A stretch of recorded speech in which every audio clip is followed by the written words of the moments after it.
Long before the tarred roads cut through the land like scars, before phones rang louder than crickets, there was a village called Umuoku. It sat quietly between a restless forest and a slow-moving river that never slept. During the day, Umuoku looked like any other village. Children chased goats, women pounded yam with steady rhythm, men argued about harvest and land boundaries. But when night fell, the village changed. Shadows grew ears. Silence learned how to listen. And eyes. Eyes opened where none should be. In Umuoku, elders used to warn, do not rejoice too loudly, for the wicked are watching. Do not cry too openly, for the wicked are watching. Do not announce your plans before they ripen, for the wicked are watching. Some people listened. Others laughed and said fear had bent the elders' backs. Those ones did not know that wickedness is patient. It sits. It waits. It watches. There lived in Umuoku a man named Daikoma. Tall, broad-shouldered, with a voice that could calm quarrels and stop fights before fists flew. He was not the richest man, but his barn was never empty.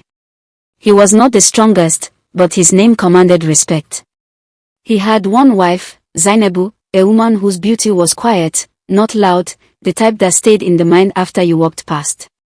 For many seasons, they had no child. They endured whispers, side glances, and the cruel kindness of people who said, "It is well," while measuring your failure with their eyes.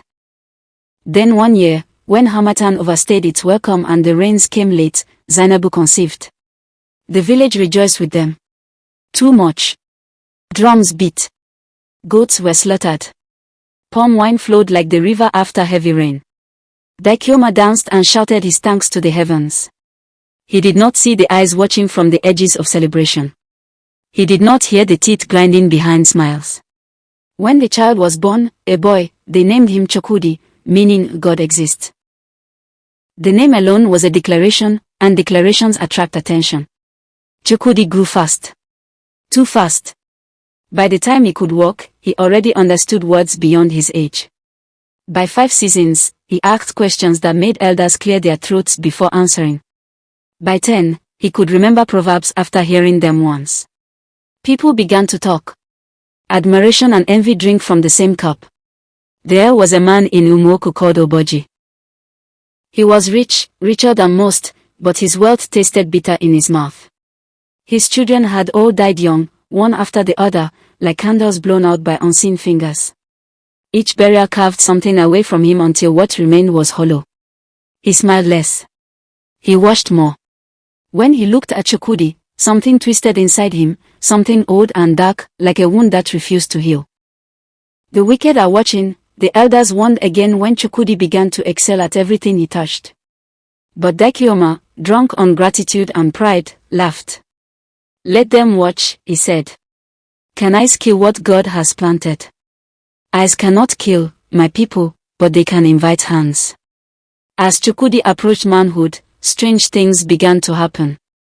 His goats would break loose at night and return before dawn, their eyes wide and restless. He would dream of walking paths he had never seen, waking with red dust on his feet. Sometimes, while sitting alone, he would feel watched, not from one direction, but from everywhere at once. He mentioned it once to his mother. Zainabu's smile froze, just for a heartbeat, before she told him to pray and forget. One night, under a moon swollen like a pregnant belly, an old woman knocked on their door.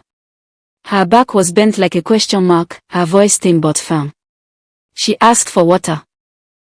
Zainabu brought it.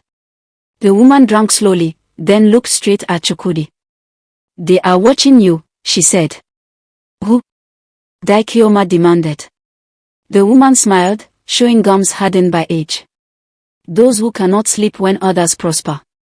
Those whose shadows move when their bodies do not. Guard your joy. Guard your child.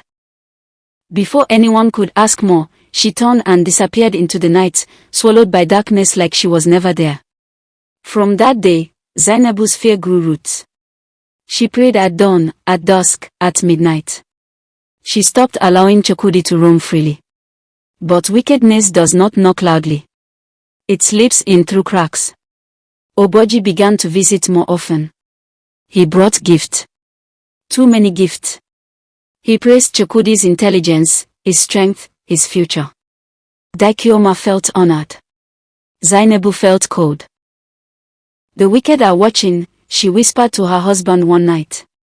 Stop filling your head with shadows, Dakioma replied. We cannot live hiding from our own neighbors.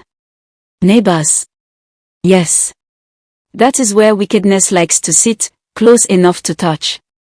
The day Chukwudi turned 17, a great feast was planned. It would mark his passage into manhood. Again, celebration grew loud. Again, warnings were ignored. That night, as drums echoed into the forest, Oboji slipped away unnoticed. He walked paths that normal feet did not walk.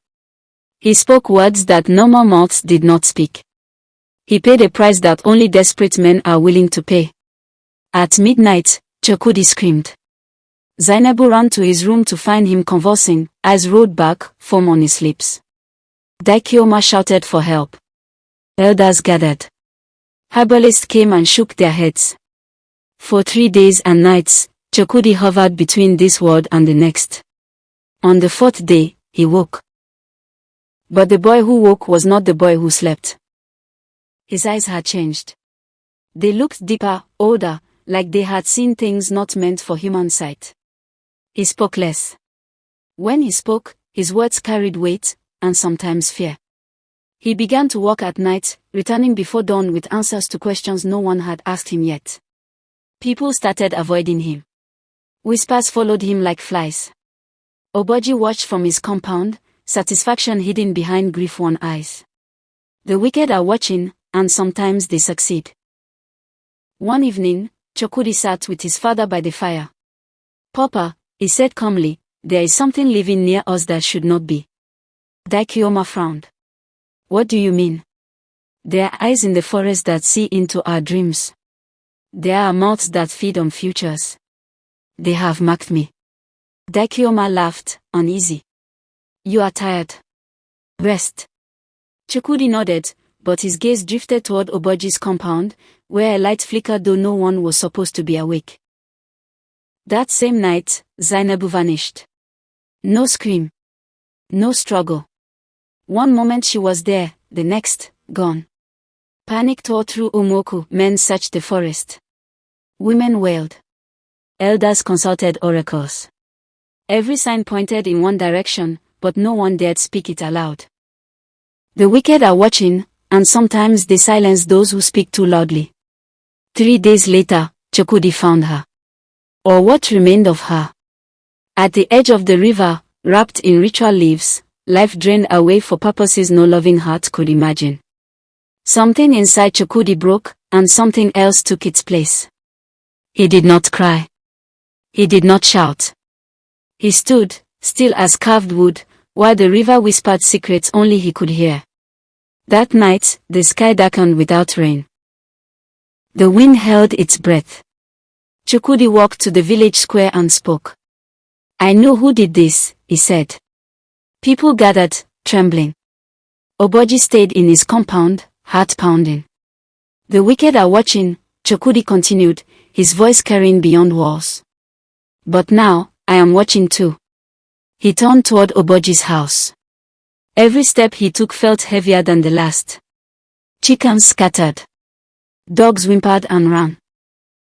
When he reached the compound, Oboji was waiting, surrounded by charms, confidence forced onto his face. You think you see everything, Oboji sneered. But you are still a child. Chukwudi looked at him, pity mixing with anger. You traded your pain for more pain. You fed your sorrow with blood and expected peace. Oboji laughed. Power listens only to those bold enough to call it. And power collects its debts, Chukwudi replied. What happened next, my people, some say was justice. Others say it was horror. The ground shook. The charms failed. The eyes that had been watching turned inward. By morning, Oboji's compound was silent. Empty. Not even his shadow remained. After that day, Umuoku changed. People spoke less about others' blessings. They learned to guard their joy, to celebrate quietly, to mind their own paths. Chukwudi did not stay. He walked into the forest one dawn and never returned. Some say he became a guardian, standing between the village and unseen wickedness. Others say he crossed fully into the world beyond eyes. But on certain nights, when envy grows loud and hearts grow dark, people say you can feel a presence, watching the watchers. So remember this, wherever you are. Not all smiles mean well. Not all praise is clean. Not every eye that looks at you wishes you peace. Guard your plans. Guard your joy. Guard your destiny. Because whether you believe it or not, the wicked are watching.